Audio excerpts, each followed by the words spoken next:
जय श्री महाकाल। जय माता रानी की। आप सभी का माता रानी कल्याण करें और आपको सुखी रखें। बेताल साधना एक विशेष साधना होती है। अगर साधक ऐसी शक्तियों को सिद्ध कर लेता है एक बार जिंदगी में, तो समझो उसकी जिंदगी में कुछ बाकी नहीं रहता है। एक बार सिद्ध करने के बाद में पता चलता है कि यार ये पहले ही जब 5-10 साल का था तब क्यों नहीं की मैंने। ऐसी मन में एक भावना उत्पन्न होती है और सोचता है कि यार आज 40 साल की शायद एज होगी उसकी, तो वो सोचता है कि क्यों ना और मैं 100 साल जीऊँ। क्योंकि ये शक्तियाँ एक ऐसी होती है कि जीवन में बहुत प्रभाव डालती है। हर कोई समस्या का समाधान आसानी से कर लेती है। फिर ऐसी शक्तियाँ इंसान के पास में आने के बाद में वो अपने आप को एक अलग दुनिया की तरफ ले जाता है। कुछ अलग ही सोचता है, कुछ अलग ही करने की कोशिश करता है। फिर उसको दूसरे पिछले कुछ जो भी लोग उनके साथी वगैरह होते हैं, रिश्तेदार नातेदार होते हैं, वो इनसे दूर हट जाता है। वो सोचता है यार यहाँ पे क्या है, सब कुछ अपने साथ में है, सब कुछ अपना है। क्योंकि ये शक्तियाँ होती है बहुत ही विशेष तरीके से की जाती है, तो विशेष तरीके का इनका लाभ भी होता है। स्वाभाविक बहुत उग्र होती है। इन साधनाओं को एकांतवास में किया जाता है। शमशान है जो सूनी शमशान होती है, जहाँ पे लोगों का आना जाना नहीं रहता है। ऐसी कोई प्राचीन पुरानी शमशानें होती हैं जो नदियों के किनारों पर होती है, जो गांव से बहुत ही दूर होती है। ऐसी जगहों में ये की जाती है। कोई पुराने गांव बसे हुए होते हैं, खंडर है, किसी के घर है जहाँ पे उजड़ जाते हैं, तो ऐसी जगहों पे ये साधनाएँ की जाती है। और ऐसी जगहों में ही ये साधना सिद्ध होती है। बेताल एक विशेष प्रकार की साधना है जिसको करने के बाद में इंसान अगर किसी वस्तु को लाना चाहता है तो सुबह तक वो ढेर किसी का देना है तो दे सकता है। सुबह तक किसी कार्य का निर्माण करना है तो वो कर सकता है। सुबह तक किसी को उलट पुलट करना है कर सकता है। किसी भी इंसान को अगर कोई दुश्मन है या कोई भी है, किसी को जाते हुए को कहीं गिराना है, उसका कुछ तोड़ फोड़ करना है तो वो कर सकता है। किसी को उठा के लाना है तो वो ला सकता है। ऐसी बहुत विशेष शक्ति होती है। लेकिन ये शक्ति करने के बाद में अपने को परिवार के साथ में रहना बहुत मुश्किल हो जाता है। फिर दो तरफा हो जाता है, या तो शक्तियों के साथ रहो या परिवार के साथ में रहो। तो ये उग्र शक्तियाँ ज़्यादातर लोग पसंद तो करते हैं लेकिन सिद्ध नहीं करते। अगर सिद्ध करते तो फिर उनका समस्या हो जाती है और उनको छोड़ना पड़ता है ये वापस।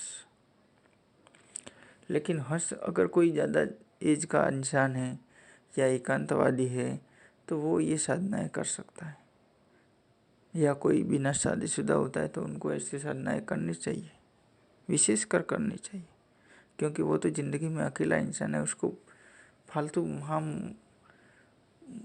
लोभ मोह माया से क्या मतलब, इस सांसारिक जीवन से क्या मतलब। उनको तो ऐसी साधनाएँ बहुत सी करनी चाहिए ताकि दूसरे लोगों को भी फ़ायदा मिले, उसको भी फ़ायदा मिले और दुनिया में उधर से उधर घूमना चाहिए सेवा करते।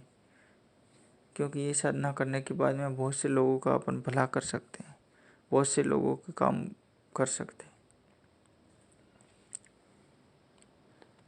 ये साधनाएँ सुनसान जगहों में, शमशान घाटों में, ऐसी जगहों प्राचीन होती है वहाँ पे करनी चाहिए। और ये रात्रिकालीन शमशानें होती है ना, कि भाई रात्रिकालीन में वहाँ कोई आता जाता नहीं है, तो रात्रिकालीन में ये 12 बजे के बाद में ये साधनाएँ करनी चाहिए।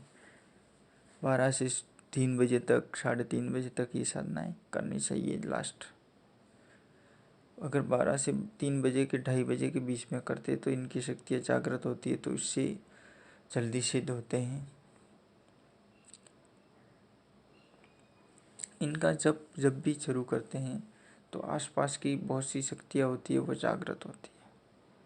चाहे पिशाच नहीं है, भूत है, प्रेत है, बहुत सी शक्तियाँ होती है, वो अलग अलग रूपों में होती है।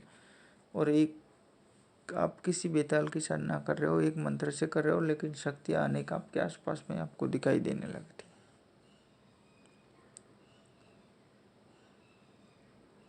ये अपने को वहाँ से भगाने की कोशिश करती है, क्योंकि बेताल ऐसी शक्तियों को उत्पन्न करता है और उनको अपने पास में भेजता है, और वो अपने पास में जैसे ही भेजता है तो वो आके अपने को डिस्टर्ब करती है, अपने को उठाने की कोशिश करती है, अपने को खींचने की कोशिश करती है। फिर अगर उनसे अपन विचलित नहीं होते तो खुद बेताल आता है अलग अलग रूपों में, कभी उधर दिखेगा कभी उधर दिखेगा। जैसे ही उसका हाथ अपनी तरफ लगा, अपने को खींच के उठा के पटक देगा। ये बहुत विकराल शक्ति होती है।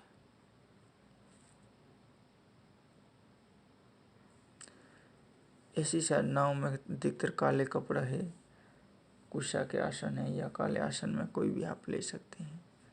मालाएं रुद्राक्ष की लेनी चाहिए। इसमें तिलन तेल का है, ऐसा प्रयोग कर सकते हैं। सरसों तेल का, तिलन का, पीली सरसों का प्रयोग कर सकते हैं।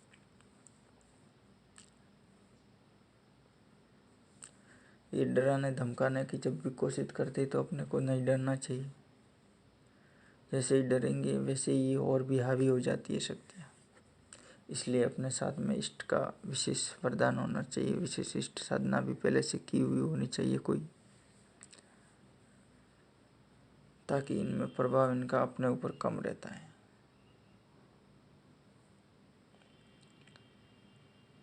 इनके मंत्र अलग अलग होते हैं, बहुत से मंत्र होते हैं, सभी में भोग तामसिक तरीके का भी लगता है। इसमें भोग के लिए अपने को इनकी कोई बकरे की कलेजी है, मछली है, ऐसी चीज़ों का जो जिसकी सुगंध दुर्गंध की जैसी आती है, ऐसी वस्तुओं को लेके जाना चाहिए, क्योंकि इनकी साधना करते तो बहुत दुर्गंध पैदा हो जाती है आसपास में। ऐसी कोई जैसे कोई मुर्गे होते हैं तो मुर्गे को लेके जाना पड़ता है इसकी भोग के लिए। शराब 2-3 प्रकार की अलग अलग रखनी चाहिए। ऐसी तामसिक साधनाओं में तामसिक भोग ही विशेष काम करता है, सात्विक भोग से ये सिद्धि नहीं होती है। सात्विक भोग में तो केवल ये ठीक है, जागृत होते हैं और अपने तक कुछ संदेश के रूप में या कुछ अनुभव के तौर पर होते हैं। बाकी ज़्यादा सिद्धि के लिए तो अपने को अलग रूप का ही आह्वान करना पड़ता है। तो वो ये इनका होता है कि सिद्धि उसी में होती है। इस मंत्र से आप सिद्धि कीजिएगा, इस जागृत हो जाएगी। और इनके अलग अलग और भी मंत्र है। आप हमारे टेलीग्राम ग्रुप पर जुड़ सकते हैं, वहाँ से आपको मैं दे दूँगा। और अलग अलग हमारे चैनल पर वीडियो भी हैं, तो वहाँ पे भी जाके आप उनकी देख सकते हो और वहाँ से मंत्र ले सकते हो। जय श्री महाकाल, जय माँ गायत्री।